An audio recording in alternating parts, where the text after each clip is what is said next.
अच्छा, भक्तों की मैं क्या बताऊं, चर्चा छिड़ गई इसलिए ये बात कह रहा हूं। एक कथा आपने सुनी होगी, नरसिंह जी, नरसिंह भगत।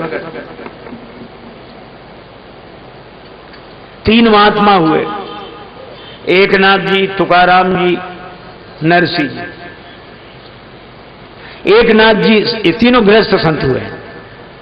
एकनाथ जी की पत्नी पूरी तरह अनुकूल, वे बड़े खुश होते थे, भगवान बड़ी कृपा की ऐसी पत्नी दी, सारे कार्य अच्छी तरह हो जाते हैं।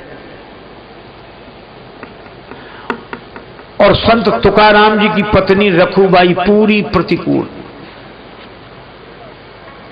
एक दिन तुकाराम बैठे सत्संग कर रहे थे, वो पानी भर के आई, दूर से घड़ा सिर पे रखा, और जो देखा बैठे सत्संग, अरे निठल्लो तुम्हें कोई काम नहीं है, सवेरे से बैठ गए, भाग जाओ यहां से, मत बैठना, दोबारा मैं आऊंगी। घबराए बेचारे सत्संगी।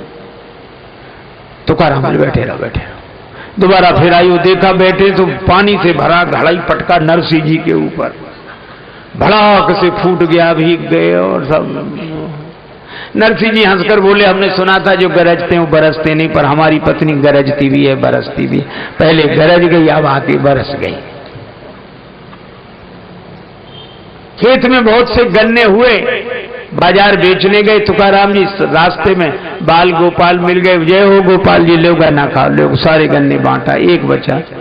पत्नी ने समझा बिक गए, एक ही बचा, बिक गए, बिके नहीं, रास्ते में गोपाल जी मिल गए थे, सबको दे दिया, ये एक बचा। इस पत्नी ने वही गन्ना उठा के पीठ में मारा, 2 टुकड़े हो गए। तो तुकाराम बोले, बड़ी समझदार हो, गन्ना एक, हम तुम 2 टुकड़े हो गए, एक तुम चूस लो, एक हम चूस लेंगे।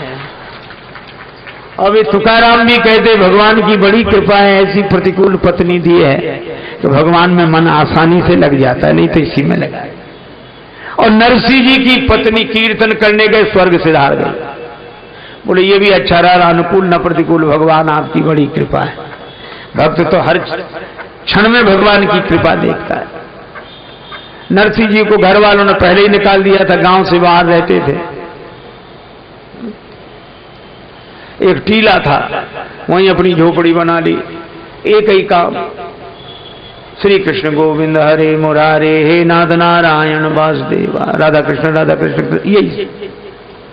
अब ऐसे के पास रहे कौन, तो 16 सूरदास। आंख वाला कौन रहे, सूरदास। वे कीर्तन करें तो राधा कृष्ण करें, जैसे तैसे गुजर बसर चलती, कोई बात नहीं। बेटी के यहां था कोई कार्य, निमंत्रण आया, नरसिंह जी ने बोला, अब सूरदास बाबा क्या खबर, कहां से आए? अरे बेटी के यहां। अच्छा तो चलोगे नहीं बाबा, हम लोग भी घूम जाएंगे। नरसिंह जी बोले चलें तो, पर यहां तो भोजन के लाने पड़े, कहां, न गाड़ी न बैल। अरे मान लो, आपके तो बड़े बड़े लोग हैं तो बड़े बड़े लोग, लेकिन तुम नहीं जानते ना। नहीं नहीं नहीं, अरे आपको कोई मना कर, आप तो एक सज्जन कह रहे थे, आपके तो नजरे दौलत है, इतने बड़े बड़े लोग आपके, और आप कैसी बात करते हैं ना। नहीं नहीं, ऐसी बात नहीं। एक सज्जन बोले आपके नजरे दौलत है, तो एक सज्जन थे वो कह बोले ठीक कह रहे हो, नजर में तो दौलत बहुत है, जेब में नहीं है नजर। अरे नहीं नहीं, आप मांग के तो देखो। गए भैया हमें, अरे आप पधारे, आओ भैया। हाँ बोलो, हमें बेटी की, अरे बिल्कुल जरूर जाना चाहिए, निमंत्रण आया है तो बेटी जाओ, लेकिन जाएं कैसे, न बैल न गाड़ी, बैल मिल जाए। और जो सुना बैल, अरे महाराज खेती बाड़ी का काम है हम लोगों को, तो लेकिन आपको मना कैसे करें, पुराने बैल हैं, बूढ़े काम चल जाए। दे भी रहे और मना भी नहीं कर रहे। और वे बूढ़े पुराने बैल ऐसे कि बैठ जाएं तो खड़े नहीं हो सकते, खड़े हो जाएं तो बैठ नहीं सकते, बिल्कुल जर्जर मरणासन।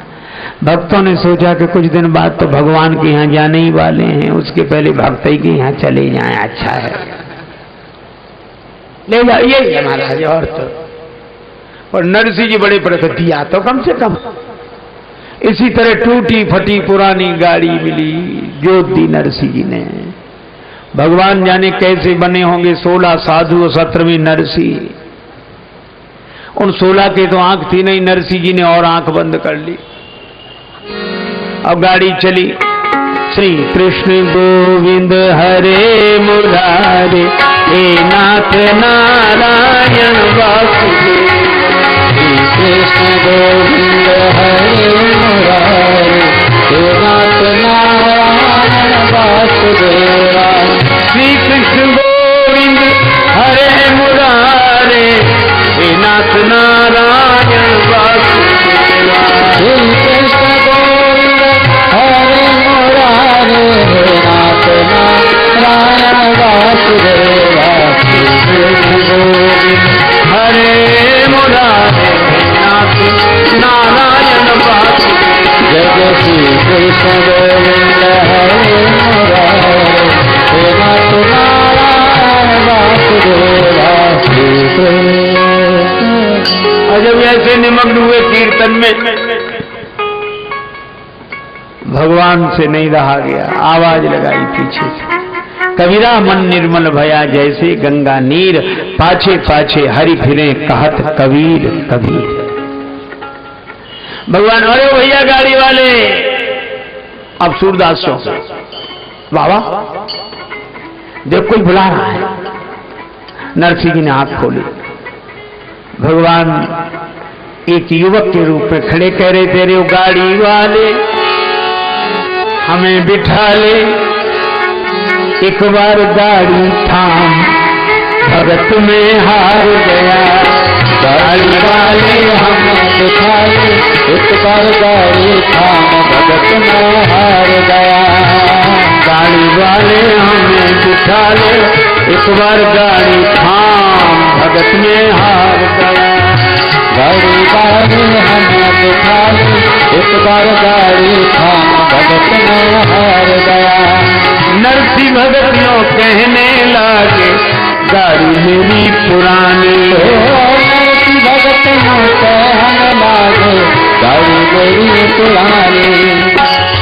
अरे भैया आ जाओ आ जाओ, कमी तो पहले से ही नहीं है, तुम भी आओ बैठ जाओ। भगवान जाने 16-17 कैसे बने होंगे उस गाड़ी में। शायद इसलिए बने कि सब सूरदास से दिखते ही नहीं था कौन बैठा।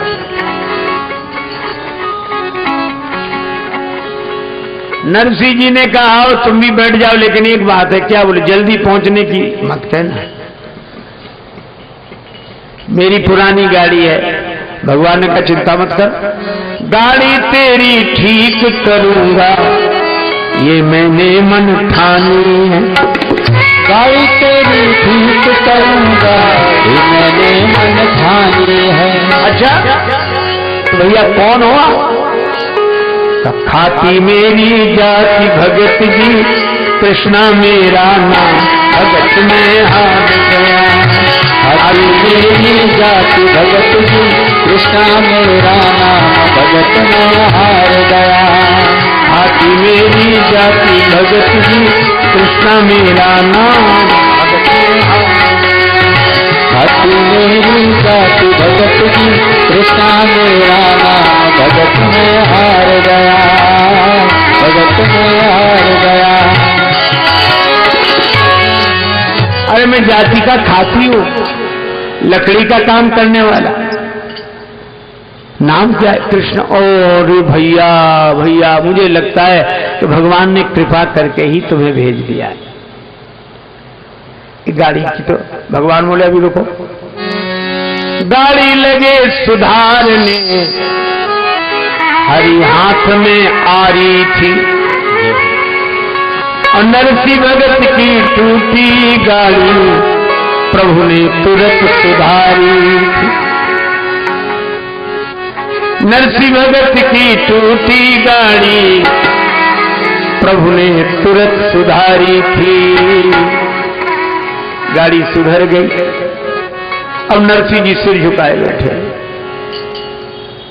भगवान ने कहा क्या हुआ भगत जी, क्या हुआ, ये सिर का है झुक गया सिर। नरसिंह जी बोले कुछ नहीं। नहीं तो भी कुछ तो बताओ। तब बताएं क्या, पैसा तो है नहीं मेरे पास जो सुधराई दे। नरसिंह कहे भाई भजन सुना दूं, पल्ले न मेरे दाम भगत में हार गया। नरसिंह कहे भाई भजन सुना दूं, पल्ले न मेरे दाम भगत में हार गया, भगत में हार गया। नरसिंह कहे भाई भजन सुना दूं, पल्ले न मेरे दाम भगत में हार गया। कहे भाई भजन सुना दूं, पल्ले न मेरे नरसिंह कहे भाई भजन सुना दूं, पल्ले न मेरे दाम